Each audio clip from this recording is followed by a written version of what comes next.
And I now want to introduce Ken Jennings. And we're excited that he's here with us. And I'll just, with no further ado, I'll just welcome Ken to the stage. Thanks, Ken. Thank you. John Backstrand, everybody. I think this is my clicker. It is. Well, that was very realistic. I got to say, I don't know about you, but my blood was just pumping up here. That was a little too much like Jeopardy for comfort. I used to be able to just watch the show and relax, yelling out the occasional answer on my couch through a mouthful of Doritos or whatever, like I'm sure you all do at home. And now I can't. My son turns on Jeopardy or whatever, and I just hear, I hear the music or the host's voice, and I get very tense. It's like post-traumatic game show stress disorder or something. But which is funny because believe it or not, it's been 10 years since I was on Jeopardy. 10 years. In January will be when 10 years ago in January will be when I first got the phone call from a guy named Bob saying, I was at my office in Salt Lake, a guy named Bob says, Ken, we'd like to have you on the show in 3 weeks. You've been selected to be on Jeopardy. But I don't think this necessarily was a huge surprise to anybody who, I don't know where I'm fuzzing. Is that on my face? Yes? What if I just give the talk like this? See? I don't think that really would have surprised anybody who knew me when I was younger. Even as far back as I can remember, I was the kind of kid that was just obsessed with facts and knowing weird stuff. The kind of kid that's always reading the Guinness Book of World Records and, just staring at the picture of the lady with the curly long fingernails, or there's two fat twins on the motorcycles, if you remember those guys. Just always bugging his parents with, some amazing just discovered fact about Halley's Comet or panda bears or the world's largest lasagna ever baked, or whatever it was. I was this kind of irritating fact-spouting kid, and I now have a 10-year-old boy of my own. So it's come full circle. Karma has definitely paid off. But I was also fascinated by game shows. This is a picture of me on the first day of kindergarten, 1979. You can tell it's in Seattle because I'm wearing a ski jacket in September. It's my brother, my little brother, not yet old enough to go to kindergarten, who is. You want me to switch over? Okay. Is this on? I'm now Gene Rayburn instead of, I don't know who wears these. My brother, who's not yet old enough to go to school, but sort of peeking out the screen door behind me, looking very sad. Now that I think about it, this picture does sort of sum up a lot of our relationship in the succeeding 30 years. But even though I look very happy in this picture, what I remember about that day is just being heartbroken at the first day of school because I had realized for the first time if I was going to go to kindergarten, I was going to miss all my morning game shows. I was going to miss Hollywood Squares and Family Feud. My grandparents say I used to call them, in fact, every morning to give them like a sort of Sports Center kind of highlight reel of what had happened on Password and Pyramid and all my game shows. I was a weird kid, and proceeded to get weirder in 1984. When Jeopardy came back on the airwaves for the first time in over a decade with Alex Trebek. At the time, my family and I were living in South Korea. We'd moved there because my dad was working as a lawyer. And there was only one TV station in Korea. There was Army TV. If you didn't speak Korean, you had to watch that. That's all there was. So me and my friends watched the exact same shows at the exact same time every night. And what was on pretty much every day when we came home from school was Jeopardy and Wheel. So I watched Jeopardy obsessed. I ran home from school to watch Jeopardy. And today I watch the show, and it's been demystified for me a little. I watch the show now, and the contestants to me are regular people. It's it's an associate professor trying to earn a little extra scratch between semesters, or a soccer mom, trying to humor her kids. But when I was on the show, man, to me those seemed like just the smartest people in the world up there on behind the Jeopardy podiums with their ill-fitting sweaters and their boring stories about their cats. I just thought that's who I want to be. These are the smartest people in our society. And that was always my goal from fourth grade on. 1984 was also the year, if you'll recall, that Trivial Pursuit came out. If you were alive during that time, there was a brief fad for trivia that summer, and everybody was playing Trivial Pursuit, including me and my family. I remember sitting around my grandparents' kitchen table in their house. And I just remember what a great feeling, a great grown-up feeling it was to get some question right when you're playing against your parents at Trivial Pursuit, especially if it's some sort of old-timey thing, golf or Leave It to Beaver or Elvis or some bit of boomer trivia that your parents didn't know but you did. That's a very adult feeling. You feel like you've sort of entered into the real world. And it's the first time I remember noticing that great feeling, which which I had many times subsequently on Jeopardy, of a fact paying off, a fact in the right place at the right time. It's so satisfying when something in your head actually matters in the real world, because it happens so rarely. But it's a great feeling, and I've never actually forgotten that. But I was never able to find a guidance counselor who thought there was a career in being a professional trivia nerd or game show contestant. And in fact, you realize, I think a lot of trivia people like me eventually go in pretty deeply in the closet. You realize at some point in your adolescence that if nothing else, it's not a hit with girls to know Captain Kirk's middle name, And so you sort of hide that know-it-all part of yourself, no matter how important it is to you. And as a result, I ended up studying computers. I was a computer programmer for many years, and that made it doubly ironic just a couple of years ago when I got a second call from Jeopardy, just out of the blue, and I could not have been more surprised by what they told me. They said, Ken, do you remember when IBM had that Deep Blue computer that beat Russian chess champion Garry Kasparov? And I did remember. I remember Kasparov being a huge baby and storming out and knocking over the pieces when he lost. And I said, yeah, I remember. And they said, well, they watched your streak on Jeopardy, and they've contacted us, and they want to build a computer for the sole purpose of beating you at Jeopardy. Would you be interested? And would you be interested in playing the computer, when they build it? And I said, sure. I had three reasons for wanting for saying yes, in a heartbeat. For one thing, Jeopardy's a great time. It's the most fun. It's one of the most fun, most fun things I've ever done in my life. It's certainly the most fun you can have with a stern Canadian man barking commands at you. It's a fast-paced game show against the smartest people they can find, with big stakes on the line. And I really did get addicted to the adrenaline while I was playing. Secondly, I had been, I'd studied artificial intelligence at school.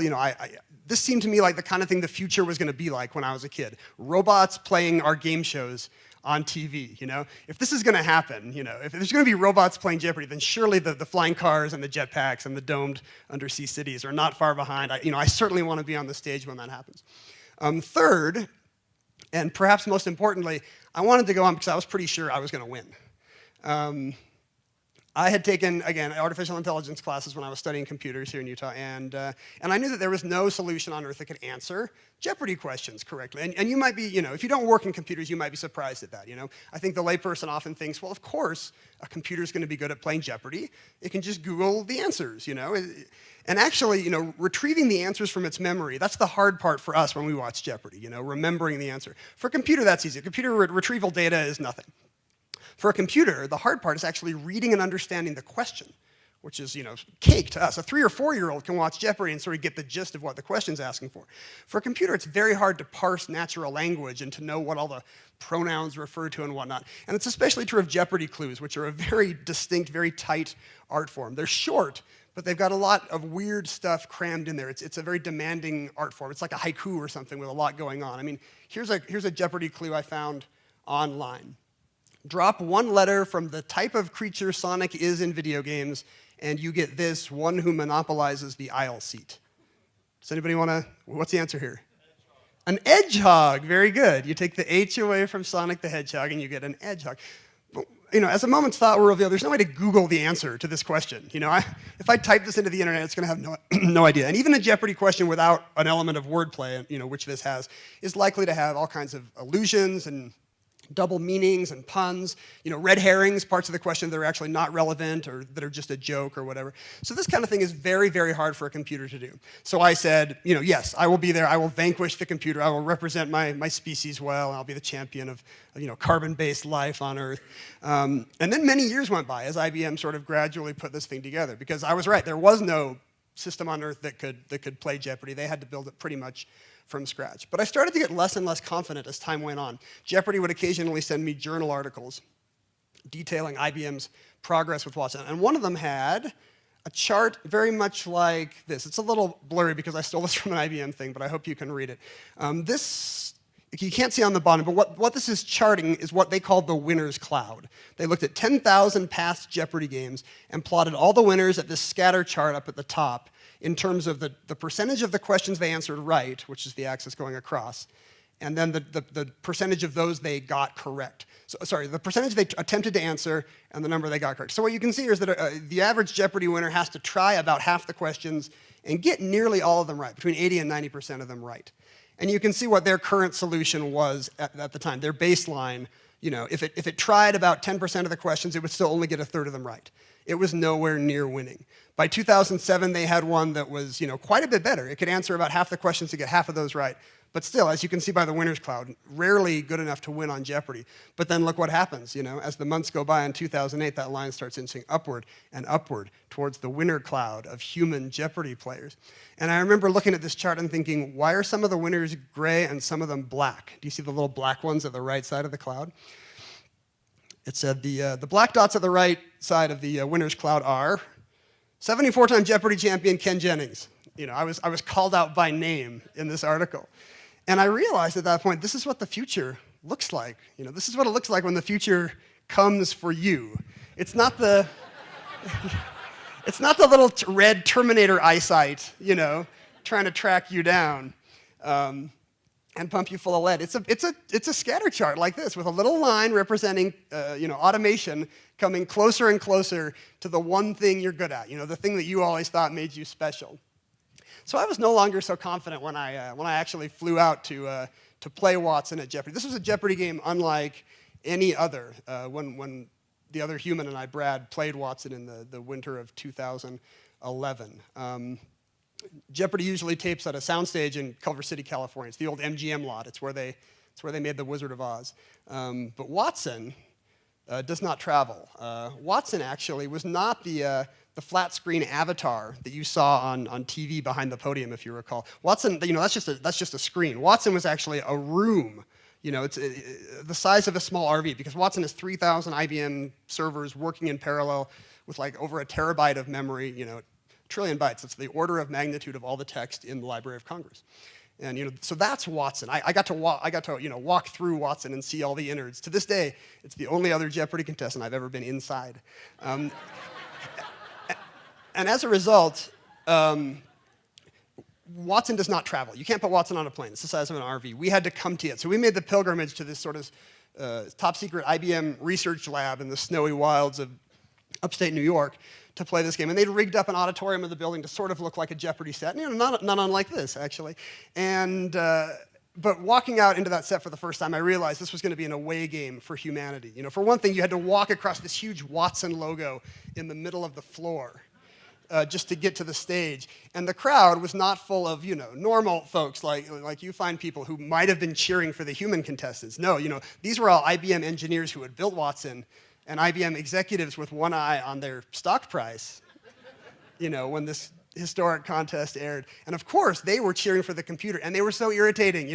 Every time Watson answered a question right, they'd be like, oh, they'd cheer and yell and laugh, like giggle like pageant moms.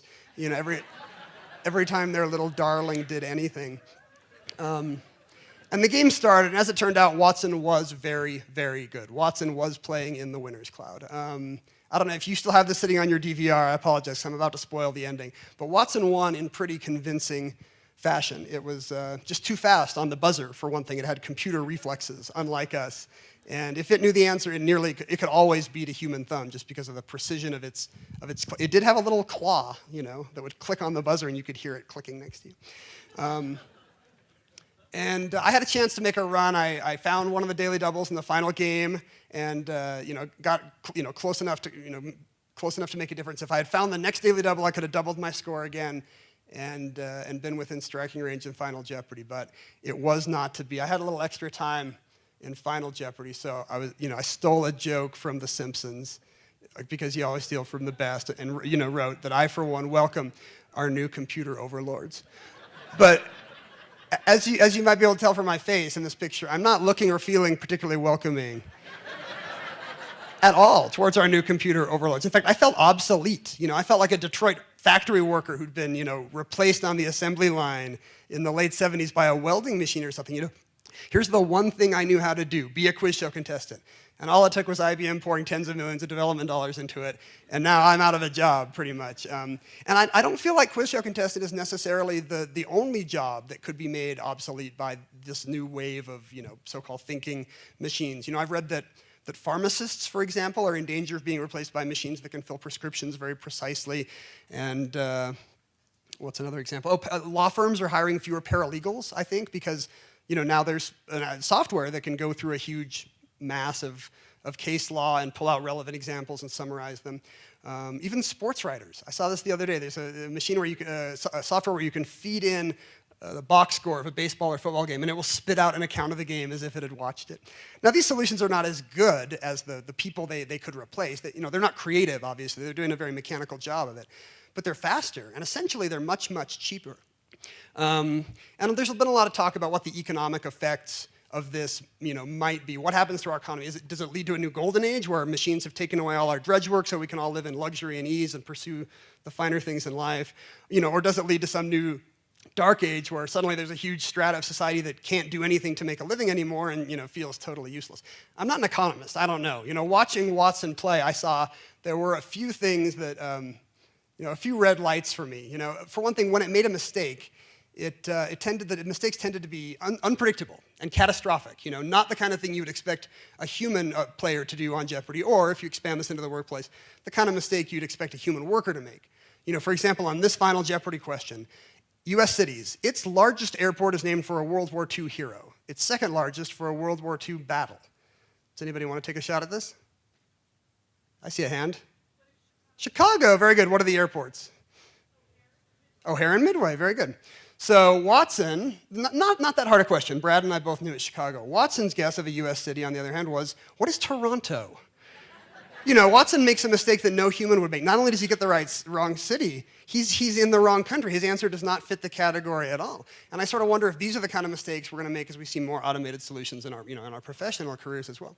Another thing I saw is that the audience, the viewing audience was very, very distrustful of this kind of automated solution. These are some random things I found. I was at an IBM press conference, for example, where people were asking the engineers questions. And they were very keen to say that, they had, their idea was to make the computer from Star Trek, the kind of thing where Captain Kirk or Captain Picard, asks the air a question, and the computer knows exactly what information he needs and can respond immediately. That's what they made. It's not just for game shows, it's for tech support and medical diagnosis and so forth. But the reporters were not having it. They were like, yeah, I have a question. Is this the computer from War Games that launches the missiles? No, this is the computer from Star Trek. Yeah, is this the computer from The Matrix? No, it's the computer from Star Trek. I guess I'm here speaking at the company that makes the computer from Tron, so maybe I shouldn't mention evil computers from the movies too much. But this is a series of drawings I found on the internet. Internet artists' interpretations of Watson. Here's Watson as Terminator. Watson as giant evil Japanese robot of some kind. Watson as Hal from 2001, pushing the astronaut out of the airlock. Watson as Ed 209. Does anybody know who Ed 209 is? RoboCop, very good. Yeah, it's RoboCop's enemy. So a lot of people watching at home apparently viewed Watson with the same distaste as I did. There's a lot of built-in distrust of these automated solutions, and I think that's something we need to be mindful of as we, replace human steps in our process with mechanized ones. To me, the biggest danger of Watson is the ability it has to make us want to outsource the things that we know. If this computer can know and retrieve facts, what value is the learning in our head? And as somebody whose really only marketable skill is knowing weird stuff, this concerns me quite a bit. And I think it's possible. A few years ago, like 10 years ago, I knew all my friends' phone numbers. And now I don't. I've sort of outsourced that to this black rectangular part of my brain I keep in my pocket. I was talking to a scientist, a researcher in Quebec, who now has evidence via MRI scans that the hippocampus, the part of your brain that governs direction and navigation, actually physically shrinks and atrophies in people who use GPS devices. Because you're just, instead of trying to think about where you're going and exercising that part of your brain, you're listening to the little talking voice on your dashboard who says, recalculating when you make a wrong turn. And sometimes makes people turn onto railroad tracks or into lakes, if you've seen these news stories, because people aren't even thinking anymore. They've said, oh, well, this this little talking box is part of my brain. Now, to me, knowing and retrieving information, the stuff that we've learned, is a much more central part of what makes us human than remembering phone numbers or even finding our way to the mall. And I don't necessarily want to live in a world where that's been outsourced to our computers. And you might say, well, why not? What's the big deal? Why do I care if I have to use Siri or Google to remember a fact instead of looking it up? I want to quickly just go over, two of the benefits I have found in my life to actually having a fact on hand as opposed to having to look it up. There's an advantage of volume and an advantage of time. When I say volume, I mean this. There's a lot more to know than there used to be. Computer scientists tell us that the amount of human knowledge accumulated by our race is doubling now every 13 months, if you can believe it. Doubling. That means between now and, say, next Halloween, the human race will accumulate as many gigabytes of data as we have from today going back to the dawn of time. That's how fast we're learning new stuff. And it's hard to keep up. Back in the days of Thomas Jefferson or Leonardo da Vinci or Ben Franklin, you could be a Renaissance man or woman. But the fact is, most of these Renaissance men or women lived, sort of in the Renaissance when there was a lot less to know. Nowadays, you put these guys on Jeopardy and, as soon as the category is nuclear physics or 70s sitcoms or whatever, they're done. We have learned a lot of stuff since these people died. And as a result, the decisions we make require many, many more factors. The mastery of many, many more kinds of facts. And if we don't know any of those facts, even the basic ones, are we really going to sit and look up the hundreds or even thousands of facts we need in order to make an informed decision on where to move? Or do I take this job or that one? Do I vote for this candidate or that one? I was thinking about this other day when we were talking about Syria, possible U.S. response in Syria. And there was a news article about how 50% of the people who had taken this Find Damascus on a Map game, like 80% couldn't find Damascus, and even 50% taking it from a Department of Defense server in Virginia couldn't find Damascus on a map. And that worried me. When National Geographic does these kind of studies, it turns out that 88% of college-age Americans can't find Afghanistan on a map. And I sort of feel like, we want a citizenry that is sort of conversant with what's going on in Afghanistan, has an opinion on what the right, what the right policy is there. People who can't even point to it on a map are really not going to take the time to look up the other hundreds of facts you might need to know, if they don't even have that basic level of competency. The other advantage would be one of time, and I want to really quickly tell the story of a girl named Tilly Smith, which really illustrates this well to me. She's a 10-year-old from Surrey, England. She's on vacation with her parents a few years ago in Phuket, Thailand. And one morning on the beach, she runs up to her parents and says, Mom and Dad, we got to get back to the hotel. And they say, what do you mean? We just got here. And she said, well, 2 weeks ago in Mr. Carney's geography class, he said that when you look out to sea and if you see the tide rapidly go out and then start to churn at the horizon, like the head on a glass of beer, he said, that's a warning sign of a tsunami and you got to get to higher ground. And her parents just look at each other. I mean, what do you do when your 10-year-old comes up to you with this life and death scenario? I'm the parent of a 10-year-old, and I can't get him out of the car. Would I really believe him? And her parents did not believe her at first. They tried to talk her down, which is your job as a parent. Try to comfort her. Everything's going to be fine. But luckily, her little sister was so scared by Tilly's warnings that the little sister runs back to the hotel. The family follows suit and crucially warns the lifeguard on their way off the beach. And he clears the beach. And that's a good thing because this was December 26, 2004. This was the Indian Ocean tsunami that killed like over 250,000 people in Southeast Asia and around the rim of the Indian Ocean. But not on Mikau Beach in Phuket, Thailand, because one little girl had remembered the right fact from her geography teacher in the right place at the right time. And I love that story. It really does show the power of a fact. And the power of that might not always be evident to you in saving your life from a tidal wave, or as it was in my case, on a game show set with an angry Canadian barking clues at me. Often the fact that you need will just be in a social scenario. It'll be at a business lunch or a job interview or a first date or whatever it is. And somebody will tell you something about themselves. And if you don't know a little something about them, the icebreaker fails. But people love it when you know a little something in return about their hobby or alma mater or hometown or whatever it is. It's like you took the time to get to know them before you even met. And it doesn't work if you outsource to a self. You can't just be like, oh, you're from Fargo, North Dakota. Let's check that out. Oh, Roger Maris is from Fargo. That's no bond gets created there. That's actually just annoying. But it's amazing how these relationships can get cemented by the sharing of facts. On my first date with, since we're talking about college dating stories, John, on my first date with my wife, she actually happened to say a line from a movie, like 30 years before, and I knew the next line, because my parents had also had the same worn VHS tape when I was a kid, and we just sort of stared at each other like, whoa, that's weird, and it's a trivial thing. But, we're now married for 13 years with 2 kids, relationships and friendships get created when knowledge is shared. This is Samuel Parr. He's an almost entirely forgotten English writer of the 17th century. He was a churchman, friend of Dr. Samuel Johnson. What I remember him for is that he once wrote, "It is always better to know a thing than not to know it." And if I've lived my life by anything approaching a creed, it's that. The stuff we carry around in our heads, the things we have learned during our lives have value. In fact, that we are the sum of those things. As individuals and as a society, we're the sum of what we know. And I don't want to live in a post-Watson world where we as a culture have decided, it's not worth remembering stuff anymore. I can just look it up if I have to. I don't want to be the last trivia guru sitting on a mountain somewhere reciting to himself lists of state capitals and names of Friends episodes and lyrics to ABBA songs. We should all know this stuff. I don't want to live in a world where little niches of specialty have replaced, this vast cultural literacy that we all used to possess that reminded us of, the cultural heritage that we all share as people. I wrote that I do welcome our new computer overloads, and they're going to be great tools. It's amazing that we have these tools to do these things. We have to remember that they need to stay our tools. I was thinking about this when John was talking. This is sort of a blue ocean problem. We need to find the things that the computers can't do if we're going to compete.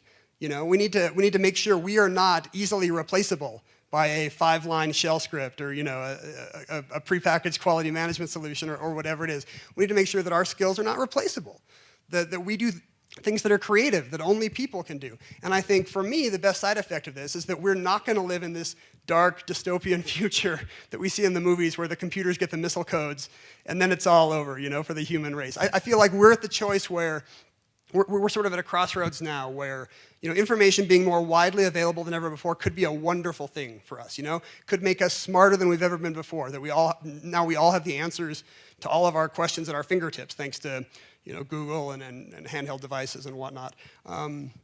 But it's also got the danger of the downside, that we decide that knowledge isn't valuable anymore. I feel like the choice is up to us and up to you. That's my time. Thank you so much, everyone.